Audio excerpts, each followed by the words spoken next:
इस छोटे डॉल्फिन को समुद्र की गहराई में रोशनी दिखाई देता है, लेकिन उसके पास जाने पे पता चलता है कि ये तो एक विशाल ऑक्टोपस है। वो स्नोबॉल को पकड़ लेता है और परेशान करने लगता है। स्नोबॉल मदद मांगने के लिए चिल्लाने लगता है, तभी उसकी आवाज से स्नोबॉल की माँ वहाँ आ जाती है, जिसे देख ऑक्टोपस भागकर छुप जाता है। मगर जब ये दोनों वहाँ से जाने लगते हैं तो वो ऑक्टोपस ऊपर टंगे पाइपों को उनके ऊपर गिरा देता है। दोनों उससे बचने की काफी कोशिश करते हैं, लेकिन फिर भी स्नोबॉल की माँ उस पाइप में फंस जाती है। वो अपनी परवाह किए बिना स्नोबॉल को पानी के ऊपर जाने को कहती है ताकि वो सांस ले सके। स्नोबॉल ऊपर जाने लगता है, लेकिन उसके सामने वही ऑक्टोपस आ जाता है और उसे फिर से परेशान करने लगता है। लेकिन तभी ऑक्टोपस के ऊपर एक जहाज क्रैश हो जाता है, जिससे ऑक्टोपस उसी जहाज के नीचे दब जाता है और उसी के झटके से वो पाइप भी सरक जाती है, जिसकी वजह से स्नोबॉल की माँ की जान बच जाती है। स्नोबॉल वहाँ आता है, जिसके साथ एक इंसानी बच्चा होता है। यहाँ हमें पता चलता है कि स्नोबॉल उस बच्चे को उसी जहाज के मलबे से लाया है। बच्चे को देखकर स्नोबॉल की माँ को पता चलता है कि उसे ऑक्सीजन की जरूरत है, इसलिए वो तुरंत बच्चे को लेकर पानी के ऊपर जाती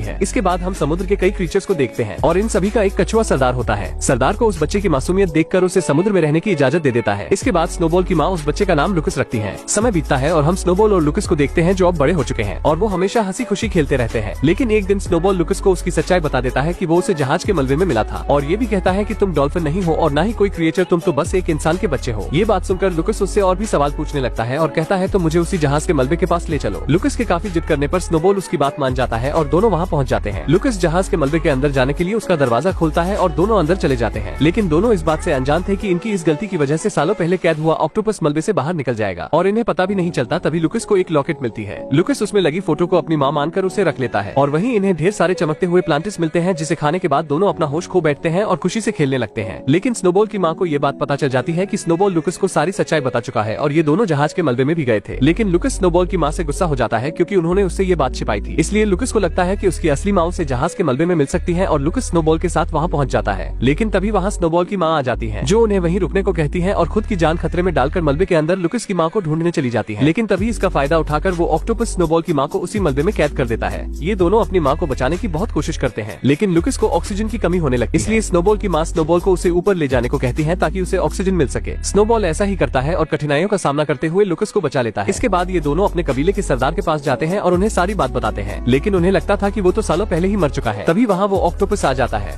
और सभी को बताता है कि मैं पहले से और भी ज्यादा ताकतवर हो चुका हूँ, क्योंकि मैंने जहाज के मलबे में पड़े कई सारे प्लांटिस को खाए थे और उस डॉल्फिन को मैंने मार दिया है। इसके बाद वो ऑक्टोपस अपने शरीर से इंक निकालकर सभी को हिप्नोटाइज कर देता है। वो स्नोबॉल और टर्टल को पकड़ लेता है। लुकस उन्हें बचाने की कोशिश करता है, लेकिन वो ऑक्टोपस उसे भी पकड़ लेता है और कहता है तुम हमें से नहीं हो और तुम्हारी जगह यहाँ नहीं बल्कि पानी के बाहर जमीन पर है, इसलिए मैं तुम्हें वहीं भेज दूंगा। तभी वहाँ से कुछ मछुआरे मछली पकड़ते हुए जा रहे थे। ऑक्टोपस हिप्नोटाइज हुए मछलियों से लुकस को उनके जाल में फंसा देता है, जिससे वो दो मछुआरों को मिलता है, जिनमें शामिल था एक बूढ़ा इंसान और कैप्टन मरवरिट। बूढ़ा आदमी मरवरिट को उस बच्चे का ख्याल रखने के लिए कहकर समुद्र में मछली पकड़ने चला जाता है।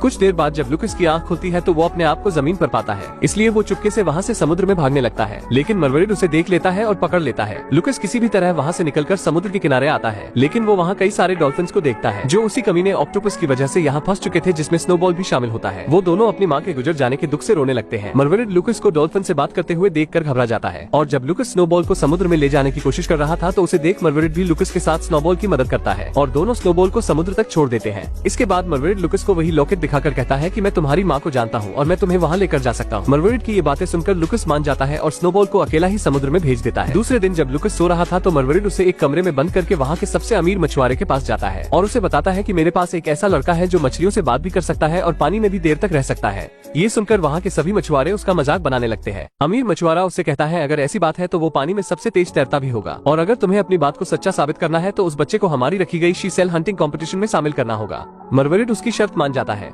इसके बाद हम लुकस को देखते हैं जो उस कमरे से बाहर आ चुका था। वो बाजार में अपनी माँ को ढूंढ रहा था कि तभी उसे किसी की मदद की पुकार सुनाई देती है। जब वो अंदर जाकर देखता है तो वहाँ एक मछली होती है जिसे मछुआरे कैद करके रखे थे। ये देखते ही लुकस उस मछली को लेकर भागने लगता है, लेकिन सभी बाजार के लोग उसे चोर समझकर पकड़ने लगते हैं। लुकस किसी भी तरह उसे समुद्र तक ले जाने की कोशिश करता है, लेकिन उसके सामने सभी मछुआरे उसे पकड़ने के लिए खड़े थे। लेकिन लुकस उस मछली को उनके ऊपर से समुद्र में फेंक देता है, जिससे मछली बहुत खुश होती है, लेकिन जब वो समुद्र में गिरती है तो फिर से उसी कांच के बर्तन में फंस जाती है। इसके बाद मरवरिट लुकस को मछुआरों से बचाकर अपने घर लाता है और दूसरे दिन से उसकी ट्रेनिंग शुरू कर देता है। एक दिन मरवरिट लुकस से डील करता है कि अगर तुम इस कंपटीशन को जीत गए तो मैं तुम्हारी माँ से तुम्हें मिलाऊंगा। इसी तरह कंपटीशन का दिन आ जाता है जहाँ मछुआरों के 4 आदमी एक एक करके समुद्र में कूद जाते हैं। इसके बाद लुकस स्नोबॉल को बुलाता है और उसके साथ समुद्र के तल में सीशेल ढूंढना शुरू कर देता है। वहीं हमें समुद्र में एक और आदमी नजर आता है जो समुद्र में स्विमिंग सूट पहनकर किसी चीज की तलाश कर रहा होता है।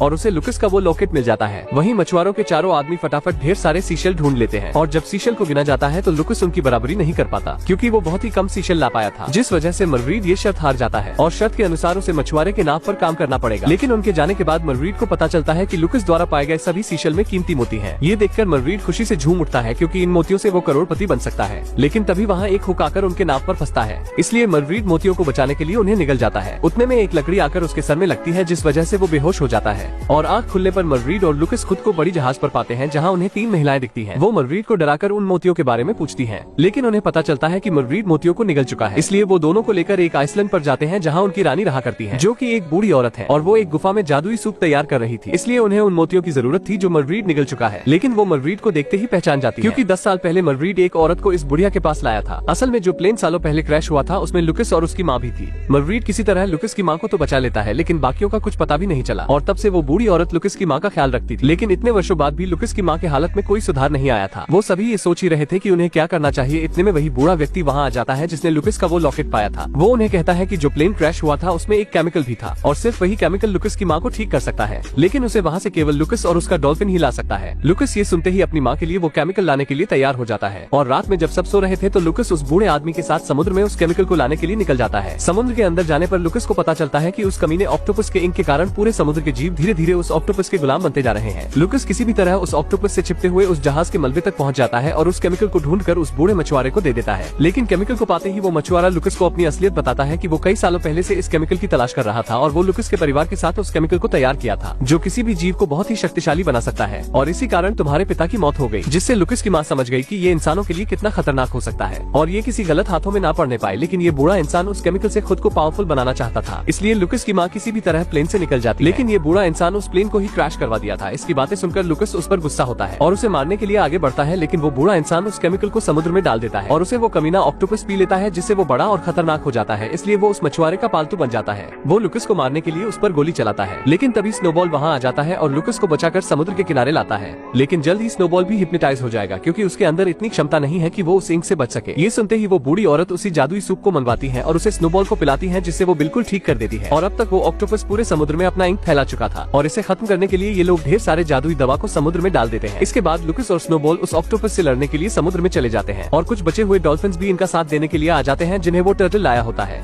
इसके बाद हम देखते हैं कि लुकस की तरफ डॉल्फिन्स थे और ऑक्टोपस की तरफ हिप्नोटाइज हुए जीव थे। दोनों लड़ने के लिए आगे बढ़ते हैं, लेकिन लुकस और स्नोबॉल उन सभी क्रीचर्स को चकमा देते हैं और उन सभी को उसी आइलैंड की ओर ले जाते हैं जहाँ उस बूढ़ी औरत ने जादुई दवा डाली थी और उस दवा को एक वेल मछली अपने पूंछ की मदद से समुद्र में मिला रही थी। ये सभी हिप्नोटाइज हुए क्रीचर्स जैसे ही उस दवा के संपर्क में आते हैं तो सभी नॉर्मल हो जाते हैं। इसके बाद कुछ मछुआरे भी मरवीड के साथ उस ऑक्टोपस का सामना करने के लिए पानी में कूद जाते हैं। स्नोबॉल और लुकस ऑक्टोपस के पास जाते हैं और एक शार्क उस ऑक्टोपस को काट लेता है, जिससे ऑक्टोपस अपना मुंह खोलता है और कुछ मछलियां मिलकर उस जादुई दवा को उसके मुंह में डालने की कोशिश करती हैं, लेकिन ऑक्टोपस उससे बच जाता है और स्नोबॉल को पकड़ लेता है। लेकिन तभी मरवीड उसके शरीर में भाला मार देता है और सभी मछुआरे मिलकर उसके ऊपर एक बड़ा जाल डाल देते हैं, लेकिन वो कमीना इंसान उस ऑक्टोपस को वो केमिकल पिला देता है, जिससे वो एक बड़ा राक्षस बन जाता है और अब वो बूढ़ा इंसान भी उस पर काबू नहीं कर पाता और वो ऑक्टोपस उस बूढ़े इंसान को ही खा जाता है और अब कोई भी उसका सामना नहीं कर सकता। इसलिए लुकस बहुत ही दुखी हो जाता है और रोने लगता है। ऑक्टोपस अब उस आइलैंड तक भी पहुंच चुका था जहां लुकस की माँ होती है। ये देखकर लुकस कहता है कि इस समुद्र की तरह मेरे आंसू भी खारे हैं। इसके बाद लुकस अपनी माँ को बचाने के लिए उस आइलैंड की ओर भागता है और उस वेल मछली के सांसों के सहारे उड़ते हुए ऑक्टोपस के मुंह में जा गिरता है, जिससे सभी लोग बहुत ही दुखी हो जाते हैं। इसके बाद स्नोबॉल पानी के अंदर जाता है जहाँ वो लुकस के साथ उसकी माँ को देखता है। लुकस की माँ लुकस को स्नोबॉल को देती है और गायब हो जाती है। स्नोबॉल लुकस को मरवीड के पास लाता है। मरवीड उसके पेट से पानी निकालने लगता है, जिससे लुकस को होश आ जाता है, जिससे सभी लोग खुश हो जाते हैं। हमें पता चलता है कि उसकी माँ पहले ही मर चुकी थी और उनकी ही आत्मा बच्चे को बचा रही थी। इसके बाद जब दोनों खेल रहे थे तो हम उसी ऑक्टोपस को देखते हैं जिसकी पूरी पावर्स जा चुकी थी और वो उतना ही छोटा हो चुका था जितना मूवी की शुरुआत में था और मूवी की यही पर ही हैप्पी एंडिंग हो जाती है। दोस्तों, यहाँ तक आ ही गए हो तो वीडियो को एक लाइक जरूर करें